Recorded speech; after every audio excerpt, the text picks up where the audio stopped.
नमस्कार भक्तों, आपका एक बार फिर से स्वागत है हमारे चैनल भक्ति की शक्ति में। आज के इस वीडियो में हम आपके लिए लेके आए हैं श्री राम जी की एक अद्भुत व्रत और माता दुर्गा की कृपा की एक कथा। जय माता दी। प्रिय भक्तों, आज हम आप सभी के लिए एक अद्भुत और पौराणिक कथा लेकर आए हैं जो सीधे त्रेता युग से जुड़ी हुई है। यह कथा मर्यादा पुरुषोत्तम श्री राम के जीवन की है, जिसमें भक्ति, तपस्या, समर्पण और निष्ठा की अद्भुत मिसाल देखने को मिलती है। इस कथा के माध्यम से हम न केवल श्री राम के वीरता और पुरुषार्थ को समझेंगे, बल्कि यह भी जानेंगे कि माता दुर्गा की कृपा और शक्ति का हमारे जीवन में कितना बड़ा महत्व है। प्रिय भक्तों, नवरात्रि का यह पावन अवसर है और इस अवसर पर हम सुनेंगे वह रहस्यमयी व्रत और साधना की कथा जिसे श्री राम ने रावण से पहले रखा था। यह केवल युद्ध की तैयारी नहीं थी, बल्कि यह भक्ति और समर्पण की गहरी परीक्षा भी थी। आइए इस नवरात्रि में हम इस कथा को ध्यानपूर्वक सुनते हैं और समझते हैं कि कैसे भक्ति और माता की शक्ति से हर संकट का सामना किया जा सकता है। पौराणिक काल की एक ऐसी कथा है जो गहन रहस्यों से भरी हुई है। यह कथा मर्यादा पुरुषोत्तम श्री राम के जीवन से जुड़ी हुई है और इसमें भक्ति, तपस्या तथा निष्ठा की अद्भुत मिसाल देखने को मिलती है। जब रावण और श्री राम के मध्य युद्ध का समय निकट आया, तब संपूर्ण त्रिलोक की दृष्टि इस महान संग्राम पर टिकी हुई थी। दोनों ही सेनाएं तैयार खड़ी थी। एक ओर अधर्म की असीम शक्ति रावण के रूप में थी, तो दूसरी ओर धर्म, मर्यादा और सत्य की मूर्ति श्री राम अपने छोटे से वानर सैनिक दल के साथ उपस्थित थे। यह युद्ध केवल धनुष बाण का युद्ध नहीं था, बल्कि यह धर्म और अधर्म, सत्य और असत्य तथा मर्यादा और अहंकार का टकराव था। कथा कहती है कि युद्ध से पहले श्री राम अत्यंत गंभीर हो गए। उनके नेत्रों में करुणा और दृढ़ता दोनों साथ दिखाई देती थी। वे जानते थे कि यह युद्ध केवल उनके और रावण के बीच का नहीं है, बल्कि संपूर्ण सृष्टि का संतुलन इस युद्ध के परिणाम पर निर्भर करेगा। इसी गहन विचार में डूबे हुए श्री राम ने निश्चय किया कि विजय प्राप्त करने के लिए केवल बल ही पर्याप्त नहीं है। इसके लिए देवताओं का आशीर्वाद, साधना की शक्ति और ईश्वर की शरण भी आवश्यक है। इसी भाव से श्री राम ने एक विशेष व्रत धारण किया। उन्होंने अपने भीतर की सारी इच्छाओं, मोह माया और सांसारिक सुखों को त्याग कर एकाग्रचित्त होकर इस व्रत का पालन किया। समुद्र तट पर बैठकर श्री राम ने तपस्या आरंभ की। समुद्र की लहरें उनके चरणों को स्पर्श कर मानो उनकी साधना का साक्षी बन रही थी। वायु स्थिर होकर श्री राम के जप का संगीत सुन रही थी। हनुमान जी और वानर सेना दूर खड़े होकर इस रहस्य को देख रही थी, परंतु किसी को भी ज्ञात नहीं था कि श्री राम कौन सा व्रत कर रहे हैं और किस उद्देश्य से कर रहे हैं। श्री राम ने पूरे मनोयोग से उस व्रत के नियमों का पालन किया।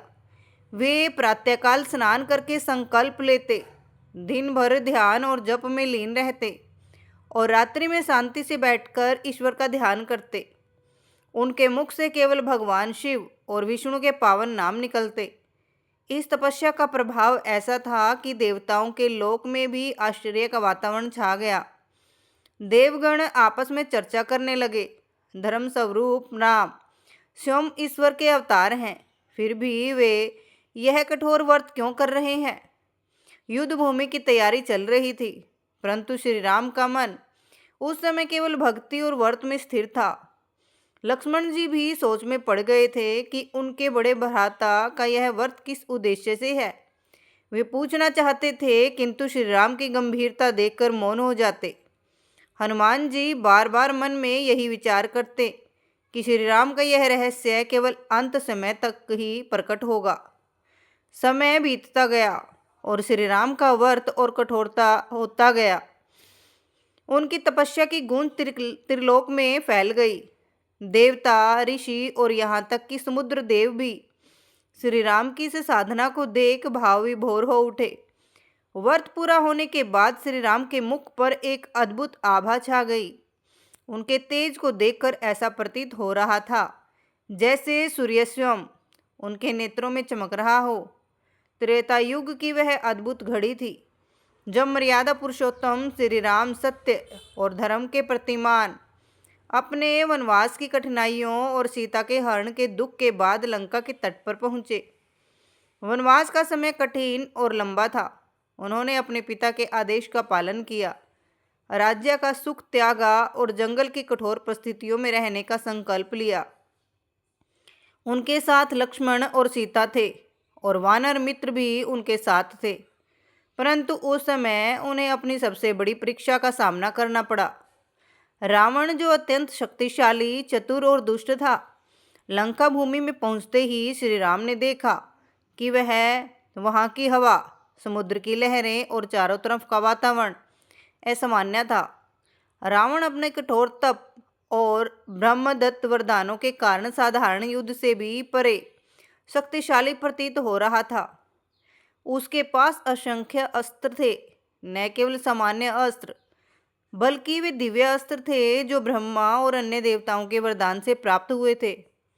उसकी माया, तप और ब्रह्मचर्य ने उसे ऐसा बनाया था कि कोई भी साधारण पुरुष या साधन उसे पराजित नहीं कर सकता था। श्री राम ने देखा कि केवल धनुष बाण और युद्ध नीति से इस युद्ध को जीत पाना संभव नहीं होगा। यह युद्ध केवल रावण और श्री राम का नहीं था, बल्कि संपूर्ण धर्म और अधर्म, सत्य और असत्य, मर्यादा और अहंकार का टकराव था।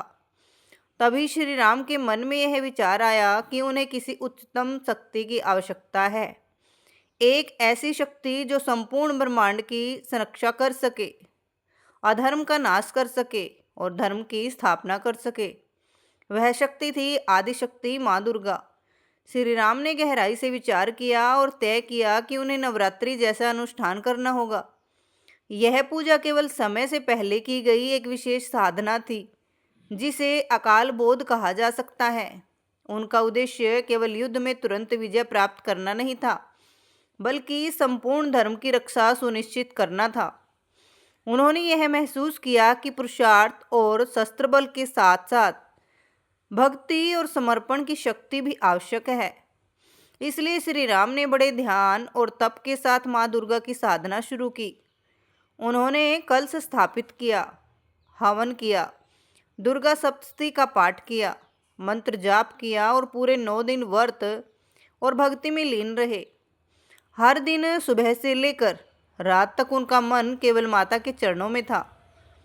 उनका हृदय भक्ति से धड़क रहा था और उनके हर श्वास में माँ की आराधना की गंध धुली हुई थी। पूजा के दौरान श्री राम ने 108 कमल देवी को अर्पित करने का प्रण लिया। प्रत्येक कमल उनके प्रेम, समर्पण और भक्ति का प्रतीक था। जैसे जैसे दिन बीते, अंतिम अंक पर एक कमल अर्पित करने का समय आया। देखा गया कि एक कमल कम था। श्री राम ने विचलित न होकर यह निश्चय किया कि यदि कमल नहीं है तो वे स्वयं अपनी दृष्टि की एक आंख अर्पित करेंगे। उनके लिए माता की पूजा में पूर्णता से बड़ा कोई तत्व नहीं था। उनके इस त्याग और नसीम भक्ति को देखकर आदिशक्ति स्वयं प्रकट हुई। उन्होंने श्री राम को देखा और आशीर्वाद दिया, हे राम, तेरी भक्ति और समर्पण ने मुझे खुश किया है। तेरा संकल्प स्वीकार है। अब तू धर्म की रक्षा के लिए पूर्ण रूप से सक्षम है। इस आशीर्वाद ने श्री राम के भीतर दिव्य शक्ति का संचार कर दिया। अब श्री राम पूर्ण शक्ति और दिव्य सामर्थ्य के साथ लंका की ओर बढ़े। अंततः वह क्षण आया जब श्री राम युद्ध भूमि की ओर बढ़े।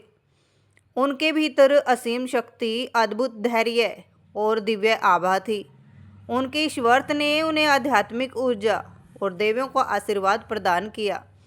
युद्ध की दिशा बदल गई और अधर्म की शक्ति रावण धीरे धीरे पराजय की ओर अग्रसर हुआ। उनके हाथों से रावण का वध हुआ और विजयदशमी के दिन धर्म की पुनः स्थापना हुई। यह दिन केवल एक युद्ध का दिन नहीं था, यह धर्म और अधर्म के बीच की जीत, भक्ति और समर्पण की जीत का प्रतीक बन गया। यह कथा हमें ये सिखाती है कि शक्ति, पुरुषार्थ और शस्त्र बल के साथ साथ भक्ति, समर्पण और मातृशक्ति की कृपा अत्यंत आवश्यक है। आज भी जब हम शारदीय नवरात्रि में कलश स्थापित करते हैं, दुर्गा सप्तशती का पाठ करते हैं, कन्या पूजन और दान धर्म करते हैं, तो श्री राम के समर्पण और भक्ति का यही संदेश हमें मिलता है। अब प्रश्न यह उठता है कि श्री राम ने यह व्रत क्यों रखा था। कुछ कहते हैं कि उन्होंने यह व्रत देवताओं की कृपा प्राप्त करने के लिए किया था। कुछ कहते हैं कि यह व्रत धर्म और मर्यादा की रक्षा के लिए था, और कुछ मानते हैं कि यह व्रत उनकी अपनी आंतरिक साधना का हिस्सा था। किंतु इसका वास्तविक उद्देश्य क्या था, यह जानकर हर कोई विस्मित हो जाता है। श्री राम के समर्पण और माता दुर्गा के आशीर्वाद से धर्म की विजय हुई, रावण का नाश हुआ और संपूर्ण त्रिलोक में शांति और संतुलन पुनः स्थापित हुआ। यह केवल युद्ध की कथा नहीं थी, बल्कि भक्ति, तपस्या और निस्वार्थ समर्पण की अद्भुत गाथा थी। श्री राम ने हमें यह सिखाया कि चाहे कितनी भी बड़ी कठिनाई क्यों न आए, अगर मन में भक्ति, समर्पण और निष्ठा हो तो माँ की कृपा और शक्ति से हर संकट का सामना किया जा सकता है, हर संकट का समाधान निकाला जा सकता है। यह हमें याद दिलाता है कि शक्ति और पुरुषार्थ अकेले पर्याप्त नहीं है। मात्र शक्ति, तप और भक्ति के सहारे ही स्थायी विजय सुनिश्चित होती है। प्रिय भक्तों, आज हमने जाना है कि कैसे श्री राम ने नवरात्रि का व्रत रखा, अपने समर्पण और भक्ति के माध्यम से माँ दुर्गा का आशीर्वाद पाया और धर्म की रक्षा की। यह कथा हमें सिर्फ इतिहास नहीं, बल्कि जीवन में भक्ति, निष्ठा और समर्पण का महत्व भी सिखाती है। भक्तों, अगर आपको ये कथा पसंद आई हो तो वीडियो को लाइक और शेयर जरूर करें, और ऐसे ही आध्यात्मिक और रोचक कहानियाँ सुनने के लिए हमारे चैनल को सब्सक्राइब करें। धन्यवाद। बोलिए श्री रामचंद्र भगवान की जय हो। जयकारे माँ शेरावाली दा, बोल साचे दरबार की जय हो। धन्यवाद। राधे राधे। जय श्री कृष्णा।